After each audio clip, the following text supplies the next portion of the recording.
Lucas desafía la mano de hierro de Bukele, el presidente de El Salvador. No era solo un discurso de fin de mes, era una demostración de soberanía, un ritual de fe en la mano de hierro. El ambiente en la plaza era una mezcla electrizante de fervor y obediencia. El aire vibraba con la certeza de que, aquí, el miedo se había transferido de las pandillas al Estado. El presidente Nayib Bukele se preparaba para su alocución, una cita obligada que movilizaba a miles. Lo que el líder no sabía era que, en el minuto 15 exacto, su narrativa de seguridad perfecta sería desafiada por la voz más vulnerable y peligrosa a la vez. Como de costumbre, Bukele, antes de realizar su discurso, realiza una invitación para que todos los seguidores lo acompañen. El sistema de seguridad estaba al límite de la paranoia. La OIE, Organismo de Inteligencia del Estado, la Policía Nacional Civil y la Fuerza Armada trabajaban al unísono. Habían realizado un cordón de seguridad de acuerdo al protocolo del ministro de Defensa para proteger al presidente. Cada punto era una capa impenetrable. Pero las medidas son siempre diseñadas para los enemigos visibles, para los drones o los francotiradores, no para la inocencia desesperada. Lucas se había colado entre las primeras filas.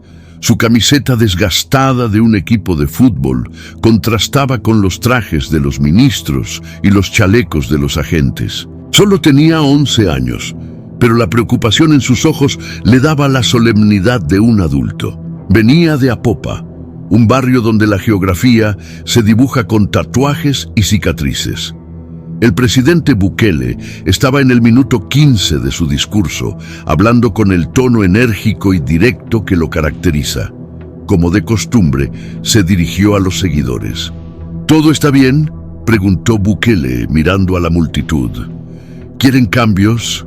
Hagámoslo. Fue en ese momento, cuando el fervor estaba en su pico, cuando el niño de 11 años dio un paso al frente y pidió a la policía permiso para acercarse al presidente. Los agentes dudaron. La orden era nadie se acerca, pero el presidente lo miró y con el micrófono aún encendido para que el mundo escuchara el intercambio, dijo: «Déjenlo pasar». La multitud guardó un silencio reverencial, esperando ver un selfie o un simple saludo. Lucas caminó hacia el podio con el mismo temblor que sentía Nicolás. Bukele se inclinó ligeramente. «¿Cómo te llamas?», preguntó el presidente. «Lucas», respondió el niño, su voz apenas un hilo, pero amplificada por los potentes altavoces. «¿De dónde eres?», preguntó Bukele, sonriendo para la cámara. «Soy de Apopa», respondió Lucas. «¿Y viniste solo?», preguntó el presidente. «Sí», respondió Lucas. La narrativa de inocencia se rompía ahí. Bukele, intrigado por la seriedad del niño, dejó de lado su guión. «¿Qué quieres de mí, Lucas?». Lucas tomó una respiración profunda. Sabía que esta era su única bala. La verdad, cruda y peligrosa, salió de sus labios, desafiando todo el cimiento del discurso de seguridad. «Mi padre hace 3 años está preso en el Secot, y quiero pedir si lo puede liberar». El presidente Bukele no podía creer lo que Lucas pedía. La petición no era solo por un hombre, era una burla a su política de cero tolerancia. El silencio en la plaza se hizo tan profundo que se podían escuchar los latidos de los corazones. El nombre del Secot, sinónimo de terror para los pandilleros, y el de Barrio 18 resonaron como una bomba. Bukele, con el rostro endurecido, mantuvo la calma, pero el brillo de sus ojos se hizo acerado. «¿Y por qué debería yo, Lucas, liberar a un terrorista?». Lucas no se inmutó. Había practicado esta respuesta cientos de veces. «Mi padre se llama el demonio para la pandilla, pero para mí se llama Ezequiel, y él no es solo un número, está enfermo. Tiene algo que decir que solo usted debe escuchar. Él es un homeboy activo, sí, pero su vida y la de mi madre dependen de eso». Bukele se enderezó. La sonrisa forzada desapareció. El niño no solo pedía, sino que insinuaba una negociación, un quid pro quo peligroso. Ezequiel, el demonio. El nombre era demasiado específico para ser al azar. El presidente miró a su ministro de Defensa, quien estaba sudando. «Lucas», dijo Bukele, su voz convertida en un trueno helado. «¿Sabes lo que estás pidiendo? Estás pidiendo que traicione a toda una nación. ¿Qué tienes tú o tu padre que pueda valer eso?» Lucas sacó algo de su bolsillo. No un arma, sino un trozo de papel arrugado con un dibujo a lápiz. Se lo entregó al presidente. El dibujo era simple: un mapa de una calle y 3 símbolos desconocidos. «Esto, señor presidente», dijo Lucas con la voz clara, «es la prueba. Esto no es solo de mi padre, es de la rueda. Mi padre quiere cambiar y yo lo necesito.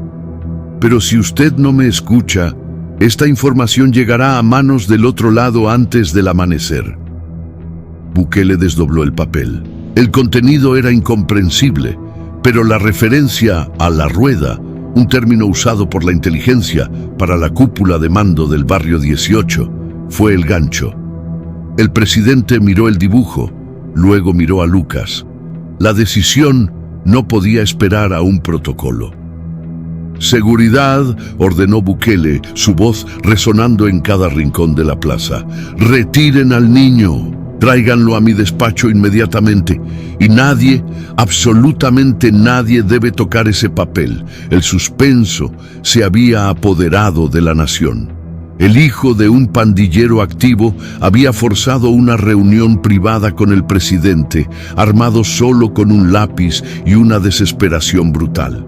El reloj marcaba las 3 a.m.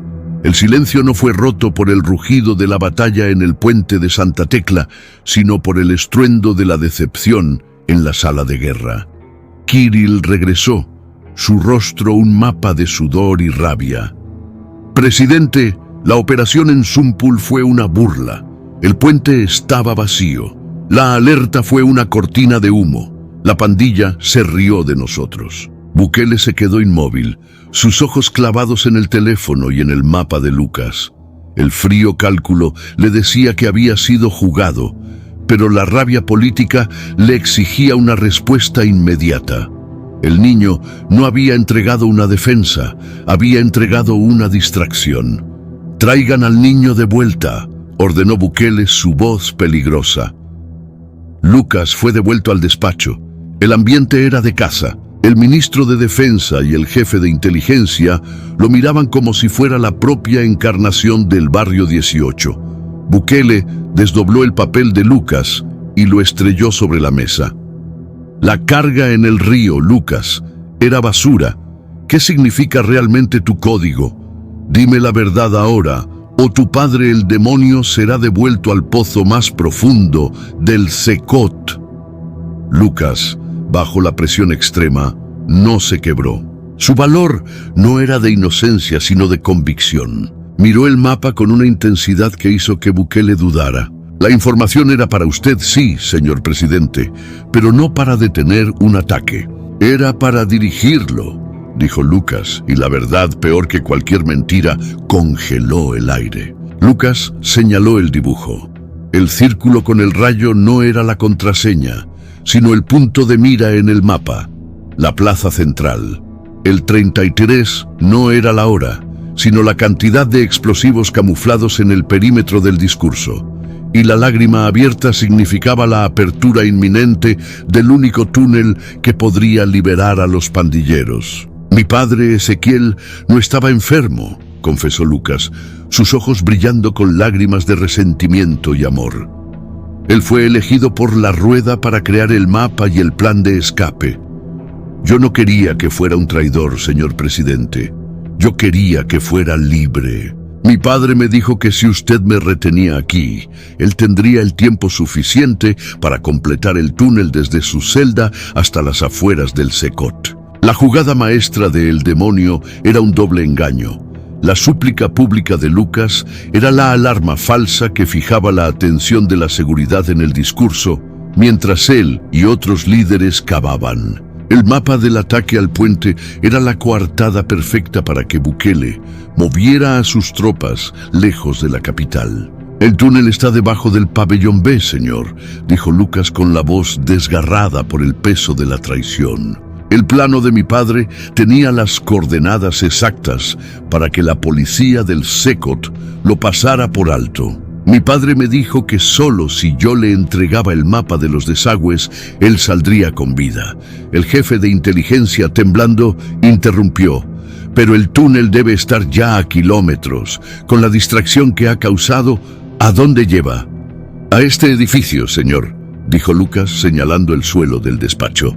«Mi padre planeó que los 500 pandilleros liberados del Secot salieran justo en la zona de evacuación del Palacio Presidencial». El terror se hizo tangible. Bukele se dio cuenta de que no solo había sido engañado, había estado a minutos de ser el cebo de un golpe de estado pandilleril. La sala de guerra entró en un frenesí. Las alarmas sonaron en el Secot y en el palacio. La seguridad presidencial se activó con la brutalidad de la supervivencia. «Localicen el túnel, movilicen al comando antiterrorista», gritó Bukele. En medio del caos, Bukele se acercó a Lucas. El niño, el mensajero de la muerte, estaba llorando. El presidente sabía que Lucas era la herramienta, pero su valor era real. El niño había cumplido la misión de su padre, arriesgando su vida para que el demonio pudiera ser libre. «Tu padre es un genio del terror, Lucas», dijo Bukele, con una frialdad que helaba los huesos. «Y tú eres su legado». El presidente se giró hacia su guardia más cercano. La decisión no era solo militar, sino política y moral. Permitir que Lucas se fuera era honrar el trato, aunque fuera un trato de engaño. Retenerlo era admitir que la mano de hierro había fallado. El destino del demonio y de miles de pandilleros estaba a punto de ser sellado. Pero ¿qué pasaría con el niño que lo había hecho posible? Las luces rojas de emergencia bañaron el despacho presidencial. Afuera, las sirenas rasgaban la noche. La búsqueda del túnel era un ejercicio desesperado contra el tiempo. La amenaza era inminente. Bukele miró a Lucas, quien secaba sus lágrimas, aún aferrado a la promesa de su padre. El niño de 11 años, cómplice del plan de fuga más grande del barrio 18, sigue en el palacio. Su padre, Ezequiel el demonio, espera la señal en el túnel. El presidente Bukele tiene el poder de acabar con la amenaza y con la vida del niño, o de usarlo como moneda de cambio. Hasta el día de hoy, Lucas está esperando una respuesta del presidente en una sala fría, con el mapa del desastre en sus manos. ¿Será que Lucas ganará y su padre será liberado? No te pierdas el próximo vídeo donde revelaremos qué decidió Bukele en esta encrucijada letal. El niño que desafió a Bukele y puso a temblar todo su gabinete de gobierno. El palacio se había convertido en una fortaleza sitiada, no por balas, sino por el miedo al túnel que se abría bajo sus pies. El estruendo sordo de las perforaciones en el subsuelo era el único reloj que importaba. Kirill regresó con una noticia aún más aterradora. El túnel no iba directamente al palacio, sino a un alcantarillado principal que, de ser volado, inundaría la zona, colapsando el control de seguridad y permitiendo la fuga. El plan del demonio era más destructivo de lo que nadie imaginó. Bukele se mantuvo en el despacho, la quietud de su rostro contrastando con el frenesí que lo rodeaba. Su mirada se posó en Lucas, el niño traidor y la clave viviente. «El túnel será sellado con hormigón desecado rápido, ministro», ordenó Bukele. «Pero si sellamos la entrada, el demonio puede usar el resto para escapar. Lo queremos vivo». Kirill, ahora sudando profusamente, comprendió la orden. La única forma de capturar a Ezequiel era hacer que él mismo revelara el punto de salida final. Y solo había una persona que el demonio escucharía. «Lucas», dijo Kirill, su voz suave y mortal, «tu padre espera una señal tuya para activar la salida. Nos darás esa señal». Lucas miró a Bukele, quien no mostró ni piedad ni condena, solo cálculo. «Si colaboro, ¿libera a mi padre?», preguntó Lucas, su esperanza luchando contra la realidad. «Tu padre es un terrorista, Lucas», respondió Bukele, su voz firme y definitiva. «La mano de hierro no negocia con el terror, pero yo sí negocio con la inteligencia. Si nos entregas a el demonio antes de que active la explosión, tu madre y tú tendrán protección completa, un nuevo hogar y educación lejos de Apopa y de las pandillas. Tu padre obtendrá la única liberación que puedo ofrecerle. Dejará de ser Ezequiel el demonio para convertirse en el prisionero clave y el gobierno garantizará su salud de por vida en la prisión lejos de la venganza de la rueda». La decisión era imposible. Lucas no obtendría la libertad de su padre, pero sí la supervivencia de su familia y la vida de su padre, ahora bajo protección estatal. Aceptar significaba traicionar la fe del demonio, la misma fe que lo había impulsado al palacio. Pero rechazarlo significaba la muerte de su padre por la TBC o por la venganza de la rueda si la fuga fallaba. Y la vida de su madre y la suya propia quedarían destruidas. «¿Qué tengo que hacer?», preguntó Lucas, eligiendo la supervivencia. Kirill le entregó un radiotransmisor, un modelo antiguo, difícil de rastrear. «Tu padre te espera al final de la línea. Dile que el paquete fue entregado al presidente, que el círculo con el rayo ha cambiado de posición a 3 metros a la derecha de donde lo planeó. Es la señal que él espera para mover su salida». Lucas tomó el transmisor. Sus manos temblaban. Se alejó del presidente, sabiendo que el niño que entró en el palacio para rogar ya no existía. «Papá», susurró Lucas al transmisor. «Hijo, el mapa, el presidente». La voz del demonio era áspera y urgente. «Sí, papá, el presidente lo tiene. Pero la lágrima abierta ha cambiado. Tienes que moverte 3 metros a la derecha». El demonio confió ciegamente en la voz de su hijo. En el momento exacto en que el demonio movió su punto de salida, el equipo especial de asalto, que había estado esperando en el punto original, emergió del túnel de acceso secundario que Kirill había mantenido en secreto. La operación fue quirúrgica y brutal. El demonio fue capturado a 3 metros del punto de salida original, su plan desmantelado por la única persona en la que confiaba. La fuga del Secot fue neutralizada antes de que la mayoría de los pandilleros supiera que había un túnel. El ataque al palacio fue evitado. Lucas había salvado a la nación con la misma información que casi la destruye. El presidente Bukele regresó al despacho. La calma había regresado a su rostro. «Tu padre fue capturado, Lucas. El túnel está sellado». Lucas no lloró, solo asintió. Había perdido a su padre, pero había salvado al hombre y a su madre. Su valor no era desafiar, sino elegir el menor de los males. «¿Y mi madre?», preguntó Lucas. «Tu madre ya está en un lugar seguro. Tendrás la protección que te prometí, pero tu padre pagará por sus crímenes. La ley es la ley, Lucas. Lo único que hiciste fue asegurar que tu padre viva para contarlos y que tú vivas lejos de ellos». Bukele se inclinó y le devolvió el papel arrugado con el mapa. «Conserva esto, Lucas. Es la prueba de que un niño de Apopa fue más inteligente que la cúpula de la pandilla y más astuto que la seguridad de un país». Lucas miró el dibujo, la prueba de su traición y de su amor. Lo había perdido todo para ganarlo todo. El presidente Bukele ha tomado su decisión: justicia estricta, protección condicional y el fin de la amenaza del túnel. Pero el destino de Lucas, ahora bajo custodia y protección gubernamental, es incierto. ¿Será un héroe olvidado o un peón en la nueva estrategia? A pesar del éxito de la operación, Lucas, el niño de 11 años, sigue esperando una respuesta a su súplica original: la liberación de su padre.